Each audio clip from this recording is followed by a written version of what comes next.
can the lightsaber form set apart the difference between life and death? What makes these forms so special? Is it the practice, the execution, or the warriors themselves? Welcome to the first of our 7 lightsaber form videos, where we'll start with Form 1, better known as Shii-Cho.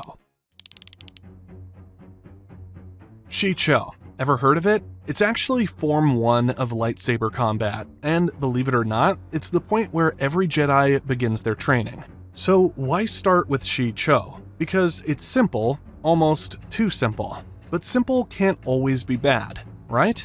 At its core, Shii-Cho focuses on broad, sweeping attacks and disarming opponents without killing them. That's very Jedi, right? But here's the thing, if it's so basic, why is it still taught? Throughout history, Jedi Masters have always stressed the need for mastering basics. As far as the lightsaber is concerned, the Shii-Cho form is the one that is taught from the moment a young Padawan learns how to wield a lightsaber. Interestingly, Shii-Cho was developed when lightsabers were first becoming a thing, back when Jedi were transitioning from metal swords to plasma blades. Do you think metal swords of the time were more effective than the current plasma blades used right now?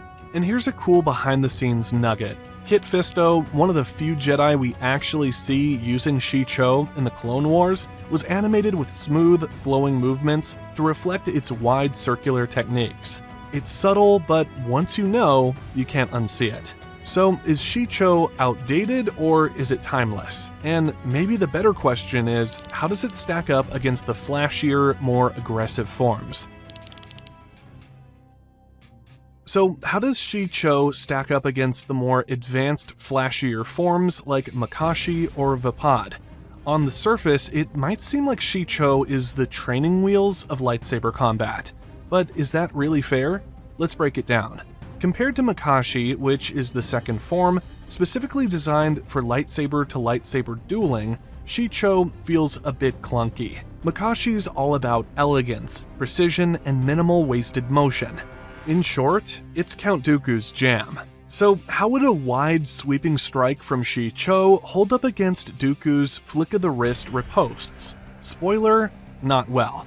Shii-Cho lacks the finesse needed in duels where precision wins the day. Now, compare it to Form 5, Jam-So, which is the ever-reliable power counterattack style favored by none other than Anakin Skywalker.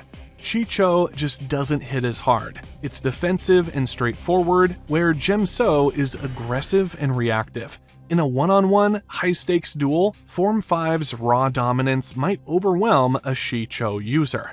But here's the twist. Shii-Cho shines in chaotic multi-opponent combat.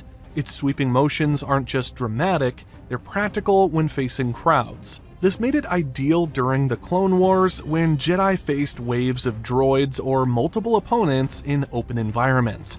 Remember Kit Fisto's underwater battle on Mon Cala? That wide-flowing, acrobatic lightsaber style? Pure Shii-Cho. And the reason it worked is because it wasn't too technical or over the top.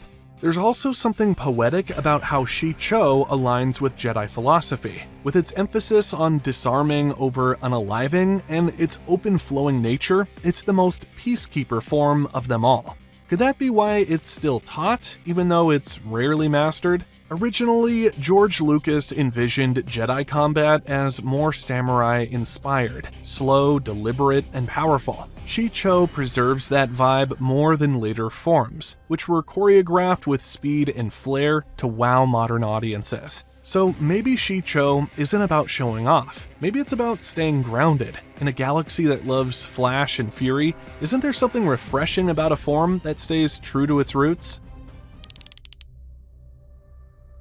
So how do Jedi move on from Shii-Cho? Is it a clean break, or does Form 1 stay with them in subtle ways as they evolve?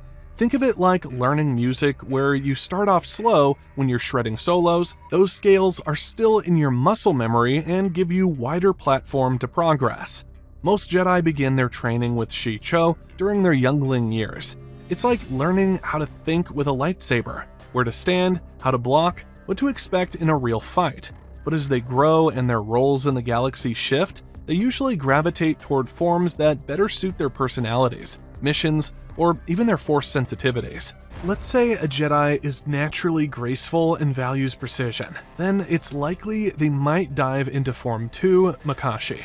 Someone more defensive, maybe more reflective, could prefer Form 3, Sorisu, Obi-Wan's bread and butter. Or if they're more action-driven, perhaps they take on Form 5, which Anakin championed for its offensive power. So does this take away the essence of Shii-Cho? Well, not exactly. Here's the beauty of Shii-Cho. Almost every form stems from it. The zones of attack, head, torso, legs, etc. all come from Shii-Cho. The idea of maintaining momentum, keeping your saber flowing in motion, that's Shii-Cho. So even if a Jedi never uses it in battle again, the fundamentals live on in their muscle memory. It's the combat alphabet of the Jedi Order. Did you know that even Mace Windu, the creator of the ultra-aggressive Form 7 variant Vapad, was a master of Shii-Cho? That might seem wild considering how intense his style was, but mastering the basics gave him the control to walk the line between light and dark without falling. In some cases, Jedi even return to Shii-Cho later in life. Why? Because it strips away ego.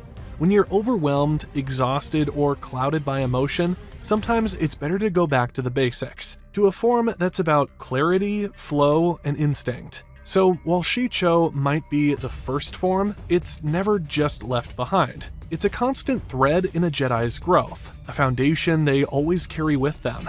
Isn't it kind of beautiful that the simplest form is also the most enduring?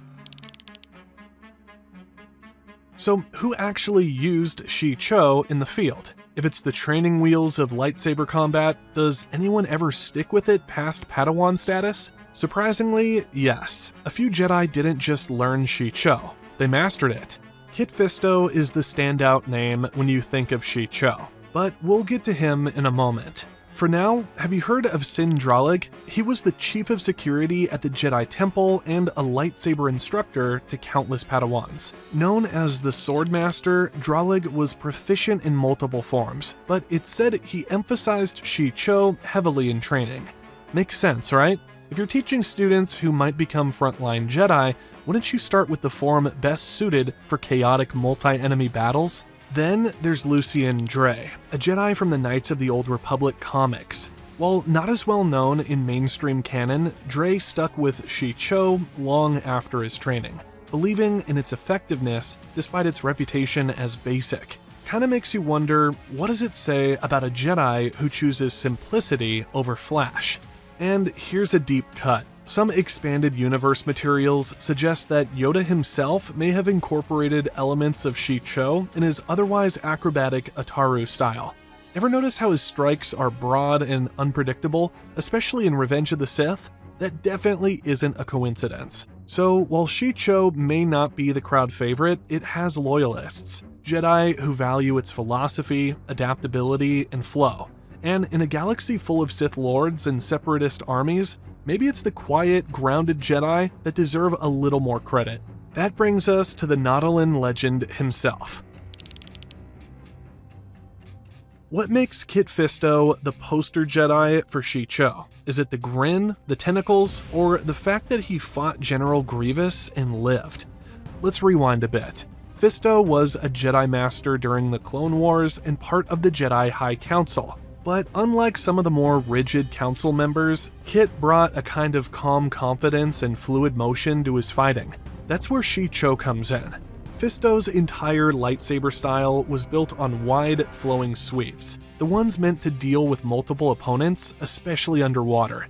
Did you know Nautolans are aquatic beings with enhanced perception through pheromones? Combine that with Shii-Cho's broad reactive moves, and you get a Jedi who's a nightmare in both water and land battles. Fisto's use of Shii-Cho underwater is a masterclass in adapting traditional combat forms to new environments. While most forms would struggle in three-dimensional movement, Shii-Cho's arcs and open style made him almost unhittable. But here's the kicker. Kit Fisto was one of the 4 Jedi who went to arrest Palpatine. He was the second to fall, but many fans argue his form was simply outmatched by Sidious's raw power and the close quarters nature of the duel.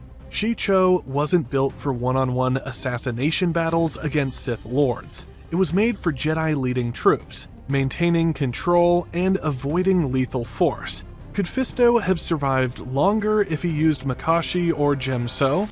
Behind the scenes, animators gave Fisto extra fluidity in his movements. His duels are more elegant than aggressive. That's pure Shii-Cho. It's about grace, control, and reading the battlefield like a dance. So, was Kit Fisto flashy? Not exactly. But was he a master?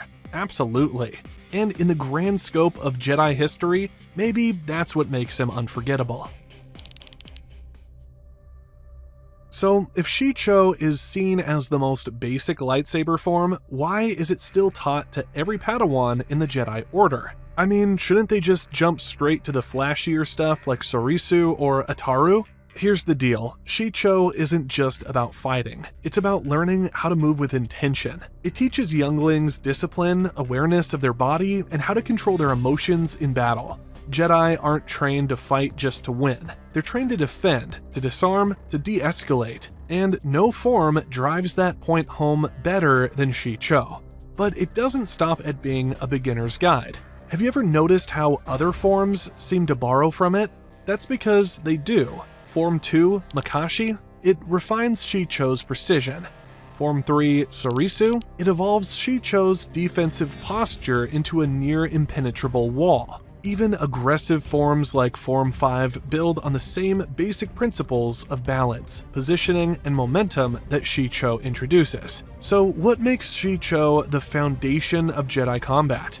It's because it isn't a technique, it's an ideology. It teaches Jedi how to fight without hate, how to control power without losing control. It's the form that puts the Jedi in Jedi Knight. Even if a master never uses it in combat again, the mindset it builds sticks with them. And circling back to the first question, ever wondered why some Star Wars characters look so cool swinging a lightsaber? That smooth flow, the controlled strikes, the grounded stance, that's Shii-Cho DNA right there. It's the style that makes lightsaber combat look like an art form. When animators choreograph Jedi fights, even for advanced characters, they often start with Shii-Cho basics to map the rhythm of movement. So now that you've seen just how deep Shii-Cho runs in the Star Wars universe, what do you think? Should more Jedi have stuck with Form 1, or was moving on to more aggressive forms the right call? Let us know your thoughts in the comments. And if you enjoyed this dive into Jedi martial arts, don't forget to like and subscribe. See you in the next one, and may the Force be with you.